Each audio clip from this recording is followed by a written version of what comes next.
যশোরে সবথেকে কম বাজেটের মধ্যে খাবার খুঁজলে এই রেস্টুরেন্টের ভিডিও আপনার জন্য। এত সুন্দর ইনডোর ডিজাইনের ভিতর মাত্র 30 টাকা থেকে খাবার স্টার্ট। কোথায় গেলে পাবেন এবং কি কি থাকছে দেখতে হলে ভিডিওটি পুরো দেখুন। মাত্র 30 টাকা থেকে খাবার স্টার্ট হয়। মাত্র 30 টাকায় পেয়ে যাবেন আপনি খিচুড়ি। আরও কম দামের খাবার রয়েছে, যেমন 20 টাকায় লেমন জুস। খিচুড়িটা দেখেন কি সুন্দর এবং কত পরিমাণে দিয়েছে মাত্র 30 টাকায়। উপরে আবার পেঁয়াজের বেরেস্তাও দিয়েছে। অতিরিক্ত হলুদ হয়ে গেছে, দেখতে সুন্দর কিন্তু স্বাদটা বাদ হয়ে গেছে, অতিরিক্ত হলুদ।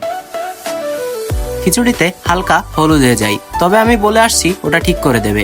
তারপর নিয়ে নি 20 টাকা করে লেমন জুস। লেমন জুসে প্রচুর পরিমাণে লেবু ছিল, আসলেই এটা যে লেমন জুস বোঝাই যাচ্ছিল। চাইলে এটা ট্রাই করতে পারেন। তারপর নিয়ে নি হালিম। হালিমের প্লেট ছিল মাত্র 50 টাকা। এর ভিতরে অনেক মাংসই ছিল। 50 টাকা হালিমের উপর ছিল পেঁয়াজের বেরেস্তা, ধনেপাতা ও সাথে এক টুকরো লেবু। ভিতরে কয় পিস মাংস ছিল আপনারা নিজেই দেখে নিন।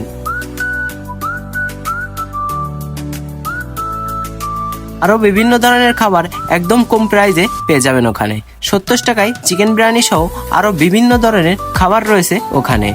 সিজনাল জুস সহ আরো বিভিন্ন ধরনের ড্রিঙ্কস পেয়ে যাবেন সেখানে। পেয়ে যাবেন নিজের হাতে তৈরি করা আচার। এখানে একটুই আপু রান্না করেন, যার রান্না আসলেই সুন্দর। লোকেশন যশোর পুরো পার্কের সামনে, একটু হেঁটে গেলেই পেয়ে যাবেন ইত্যাদি ফুডিস। প্রতিদিন সকাল 8টা থেকে রাত 10টা পর্যন্ত ওপেন থাকে এই রেস্টুরেন্ট। যদি আপনার বাসা যশোর কিংবা তার আশেপাশে হয়ে থাকে তাহলে যাই ট্রাই করতে পারেন। আর স্টুডেন্টের জন্য দুপুরের সবথেকে ভালো নাস্তা হবে এখানেই। ভিতরের ডিজাইনগুলো শুধু দেখেন। তো দেরি না করে তাড়াতাড়ি চলে যান আর কমেন্টে জানান আপনার অভিজ্ঞতা।